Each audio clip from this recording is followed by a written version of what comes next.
ভোলার রাজপুর ইউনিয়নে এক বিধবা নারীর ৩ একর জমি থেকে জোরপূর্বক ধান লুট, বাধা দিতে গেলে মারধর, এমন ভয়াবহ অভিযোগ উঠেছে ইউনিয়ন পরিষদের প্যানেল চেয়ারম্যান শাহজাহান হোসেন ও তার ঘনিষ্ঠদের বিরুদ্ধে।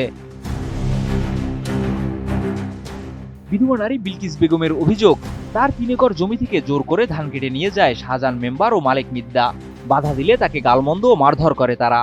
মেহেন্দিগঞ্জের ভিতরে আমার ৩ একর জমিন, আমার স্বামী নাই, আমার স্বামী থাকাকালীন সেই জমিন ভোগ করছে। আমি মরার পরে আমি এই জমিন ভোগ করি, আমার ছেলে সন্তান নিয়ে এই সংসার চালাই। শাহজাহান মেম্বার হ্যাঁ দলবল নিয়ে আমার এই ৩ একর জমিনের ধান কাটতে লয়ে যায়।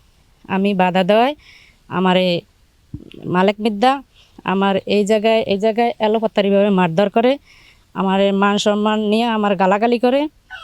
তারপর আমার বড় ছেলে আছিল তামিন, 13 বছর বয়সে, ও হেনে যায় বাধা দেওয়ায় আমার এই ছেলের গলায় কাছি ধরছে যে এক কথা কইলে তোরও শেষ করে গেলাম। আমি বুঝি নির্মাণের শিল্প, সালাম স্টিল বোঝে durability. Salam steel, most durable steel. Bilkis বেগমের বাবা জানান, এই জমিরায় সংসার চলে বিলকিস বেগম এবং তার 3 ছেলের। শাহজাহান মেম্বার ও তার লোকজন জোর করে ধান কেটে নিয়ে যাওয়ায় অসহায় হয়ে পড়েছে মেয়ের পরিবার। প্রশাসকের কাছে এই ঘটনার বিচার চান বিলকিস বেগমের বাবা। এই 3টা বাচ্চা কাচ্চা নিয়ে এই জমিনের আয় ব্যয় দিয়ে লেখাপড়া করায় এবং এর নিচে চলে। 7 নং ওয়ার্ডের সাধারণ মেম্বার হ্যাঁ দলবল লইয়া এই 3 একর জমিনে ধান কাটিয়া লইয়া যায় এবং এই ধান বাধা দিতে যাইয়া আমার মেয়েকে অ্যালোপ্যাথিকে মারধর করিয়া ওই জমিনে ফেলাইতে। আমি তার বাবা হইয়া উপযুক্ত বিষয়ে বিচার চাই। ধান কাটা শ্রমিক রতন জানান, মালেক মিদ্দার ধান আমি কেটেছি, ধান এখানে রেখেছি, পরে মালেক মিদ্দা ধান নিয়ে যাবে। ধান দাওয়াইয়া এনে আনছে, আজকে হে লওয়া ঠিক আছে, গাড়িতে লওয়া ঠিক আছে, কালকে নিবে ধান। এলাকাবাসী জানান, মেম্বারের লোকজন সবার সামনেই বিলকিসকে মারধর করে ধান লুট করে নিয়ে গেছে। সাধারণ মেম্বার 7 নং ওয়ার্ডের আর মালেক মেদ্দা মিলাই অনেক লোকজন নিয়ে 3 একর জমির ধান লইয়া গেছে বিলকিসের। হেরা মায়ের ছেলে মা বাধা দিতে গেছে, তখন মায়েরও মারছে আর ছেলেরও মারছে, আর গলাদের কাছে দিয়ে ধরছে যে তোরও শেষ করলাম, এই ধান তোরা পাবি না, তোরা জায়গা আনতে।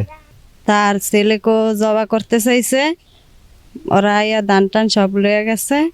অভিযুক্ত মালেক মিদ্দা জানান, তাদের কাছে জমির কাগজ আছে, কাগজ অনুযায়ী ধান কেটেছেন তারা। যে চাষায় মনে করেন ধানটা আনছে, সাধারণ বাড়ির কাগজ আছে, আমাকে কাগজ আছে, এই চাষাগো কাগজ আছে, এই চাষার এই কাগজের বলে আমরা ধান কাটতে আনছি। এদিকে অভিযোগের বিষয়ে জানতে চাইলে প্যানেল চেয়ারম্যান শাহজাহান হোসেন কথা বলতে অস্বীকৃতি জানান। তবে ভোলা জেলা প্রশাসক জানান, প্যানেল চেয়ারম্যান জোরপূর্বক ধান লুটে যুক্ত থাকলে ব্যবস্থা নিবে প্রশাসন। অভিযোগটা শুনতে পারলাম, অভিযোগ ফরমাল অভিযোগ। এই অভিযোগটা আমরা যাচাই করে দেখব যে অভিযোগ আছে। জনগণের সেবা দেওয়া প্রত্যেকটা চেয়ারম্যানের কাজ। প্যানেল চেয়ারম্যান যদি এই ধরনের কোনো কাজ করে থাকে, আমরা তদন্তপূর্বক তার বিরুদ্ধে ব্যবস্থা নেব।